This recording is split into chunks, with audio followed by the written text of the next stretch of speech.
Hello everyone and welcome back to the Great Book of Grudges. My name is Nathan and today was Warhammer Day, what is supposed to be a very big day for reveals for the Warhammer hobby. Today was completely centered around the tabletop. We had a similar event known as Skulls, which was centered around video games, so we're expecting a lot of big reveals and just generally a lot of really cool stuff. Unfortunately, however, despite the fact that Games Workshop were hyping it up for about a week and a half, yeah, this was too hyped up. It was a rather disappointing day. So what we're going to do in this video is we're going to look over all the stuff there and, well, we're just going to discuss. Admittedly, some cool stuff was shown off, but the majority of the event was disappointing to say the least. So let's not waste any more time and jump right in because there's really not that much to discuss. In terms of Age of Sigmar, the Maggotkin of Nurgle finally receive a new battle tome. For those not aware, this is like an army book or a codex, just with a different name, and with that comes one brand spanking new miniature. Yep, just one. Nurgle has not received a lot of love over the years. They have a decent amount of unique models, but for the most case, well, let's put it this way, their battle tome hasn't been updated since the end of 1st edition Age of Sigmar, and we are pretty much now about 6 months into 3rd edition. So it's about time that they're getting at least an update for their rules. The only thing is, yeah, one miniature. Admittedly, this miniature looks absolutely awesome and it's got that Nurgle feel. And yeah, I'm going to possibly pick it up myself and put it on a square base. But just one new miniature. They need more mortals. We have a lot of demons, but we don't really have a lot of mortals. And it would just be nice to get some basic battle line troops, you know, like Chaos Warriors, but with the aesthetic of Nurgle. Bit chunky, mutated and stuff like that would be cool, but still nothing. Now, they have hinted that there might be something, but this is Games Workshop, so this is something that they always do where they say, oh, you never know what's coming. This is how Games Workshop marketing has always worked. When you talk about them on, for example, Facebook or Twitter, it's, oh yeah, that would be cool, or if it's coming, we'll let you know. That's it. So it's disappointing. The Nurgle faction desperately needs an update, and a few factions, of course, in Age of Sigmar. Keep in mind that a lot of these old miniatures are Warhammer Fantasy, and they're dated. They're like 10 to 15, sometimes even 20 years old. We need new minis. Now, we do have something for Dungeon Ball, which I must admit was really surprising. This is like a minigame set in the Bloodball universe, and it's something pretty old, so, you know, thanks for reminding me that Bloodball exists. With this, we have a new setting, which is set under the Colleges of Magic, I believe, and 2 new teams. And yeah, they're a mixture. We've got Ogres with Noblars and Dwarfs in one, and Dark Elves with Skaven in the other. Loads of really cool stuff, I must admit. I don't really play a lot of Blood Bowl lately. I kind of forgot it even existed at this point. But it's nice to see new stuff and it's still getting supported. Games Workshop has this thing where they'll keep supporting games until I guess they get bored of it. It is important to note that as far as I'm aware, Blood Bowl does get a decent amount of support, so that's great. And if they're going to keep adding new stuff to it, I mean, that's going to keep the player base more entertained. There's a new expansion for Warcry known as Red Harvest. This is pretty much Age of Sigmar's version of, say, Mordheim, just a little bit stripped down, which kind of makes sense with the whole setting.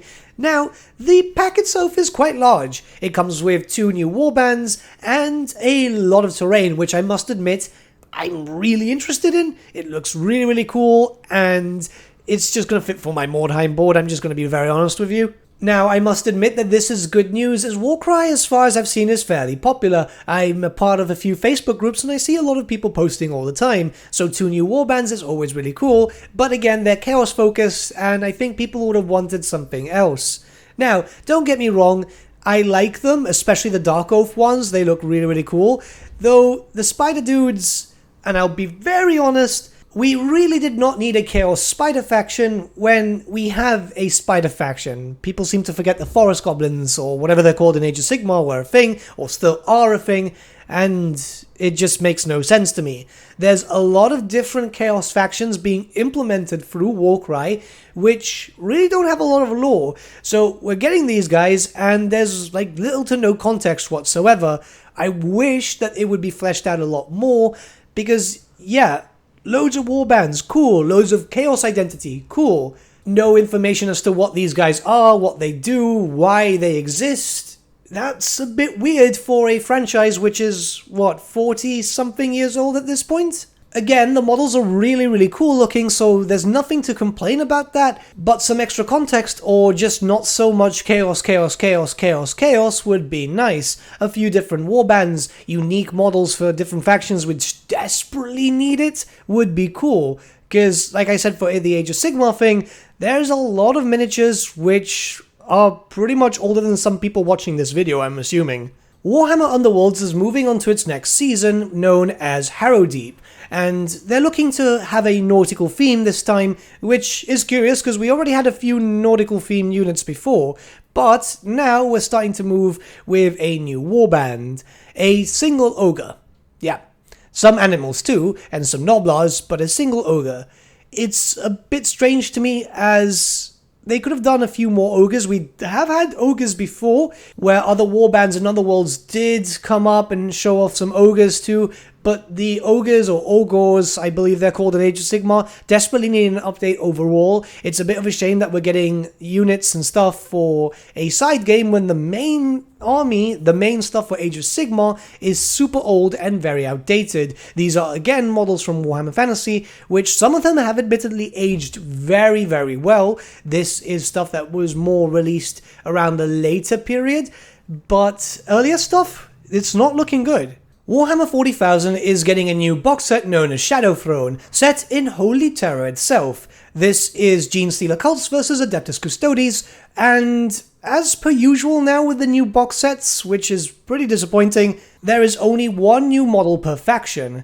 It's kinda sad. Now, admittedly, these are two relatively new factions in terms of what desperately needs an update. You know, it would have been nice if we would have had some Tau updates or Elder updates, but no, unfortunately not. Now, admittedly, both new characters look pretty cool. The Blade Champion is the new character for the Adeptus Custodes, and he's pretty much just like the Emperor's Champion, just Custodes style. And yeah, he's a good looking model. We also have been confirmed that there are changes coming to the Custodes, like the Sisters of Silence becoming a main unit for them. That was all in the same announcement, as they also announced the codexes for both the Custodes and the Genestealer cults. And we do have a new Genestealer cult character known as the Reductus Saboteur. It's a bomb character, and the way they described her, she seems to be quite strong, which is nice.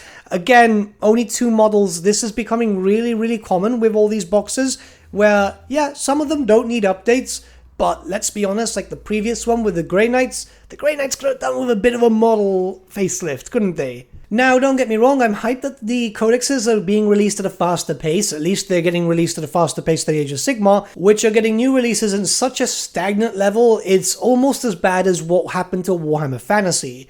But hey, 40k is the biggest seller, and it's getting codexes, what, 2 at a time? Which is pretty good, but still pretty slow. Here's hoping that when a new codex gets announced, we are aware that the Tau are getting one soon, we'll see some model updates, as Necrons and Orcs did get loads of nice visual changes. Not all of it got changed, but enough to make the faction feel a bit more nowadays Warhammer 40,000, rather than just some really old casts. Again, and I cannot stress this enough, that, well, Games Workshop love to keep reusing old stuff if they can, and it's a shame because many of us want new looking models, not something that looks like it was designed in the 80s and probably was designed in the 80s. Horus Heresy, on the other hand, did get a new model, and it was probably the saving grace of the event. Jagatai Khan, the Primarch of the White Scars. This has been something that people have been waiting for a long time, and now when it comes to the Horus Heresy series, we pretty much just need Malkador and the Emperor, if they ever end up becoming miniatures, which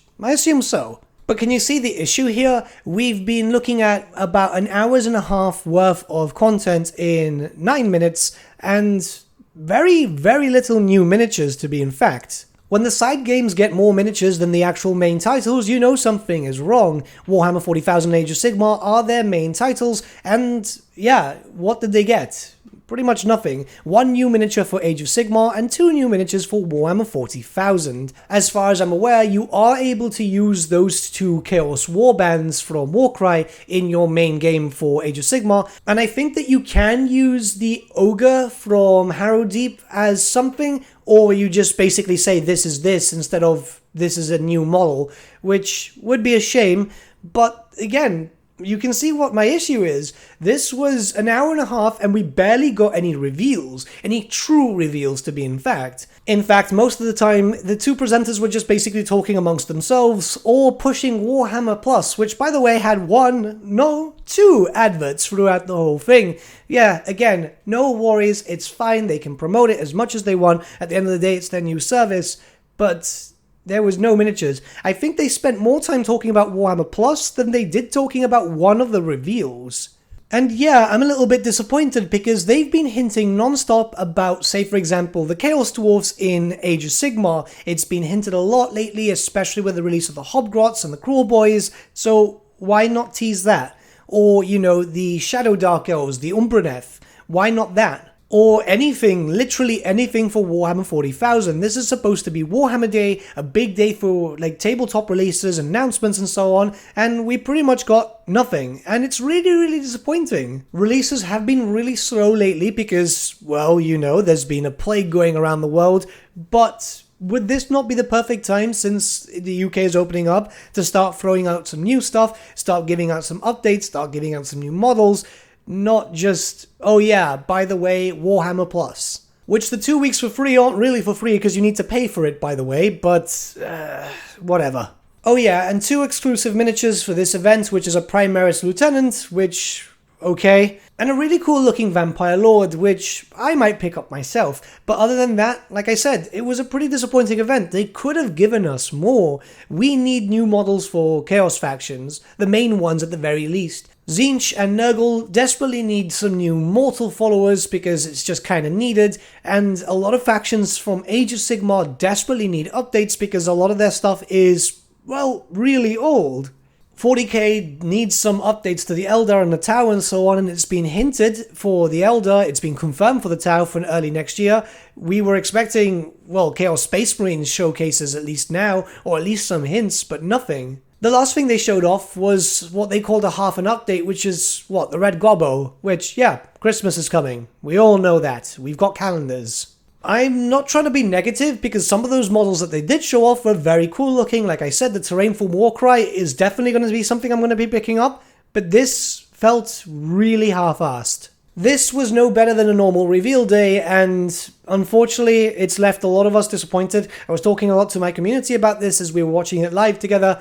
Yeah, again, not trying to be negative. Hopefully you guys have seen something that you like for example, the Warcry terrain, Jakatai Khan looks really cool, but again, I expected more. What did you guys think about it? I know some people are going to get pissed off because this type of video usually gets people angry, but I'm just voicing my concerns because big days like this, big Warhammer days, should really be more Warhammer-centric than 5 seconds of talking, one new model showcase for pretty much one of their main titles, and then talking for 10 minutes about how cool it is. It's like, yeah, it's not really enough, is it? But let me know your thoughts in the comments below, and let's start a bit of a discussion. But with that, my friends, we've come to the end of our video. Thank you so much for watching. If you did enjoy the video, might I suggest giving the video a like, or even subscribing to the channel, as it really does help us out.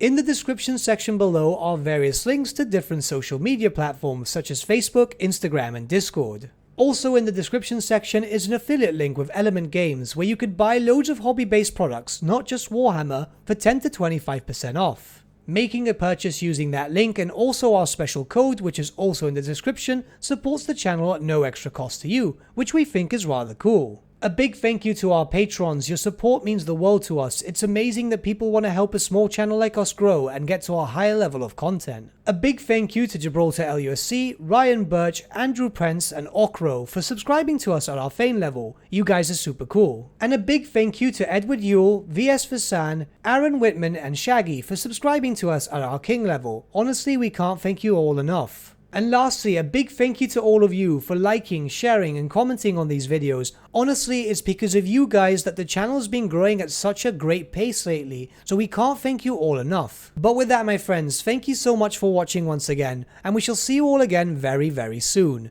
Have a good day.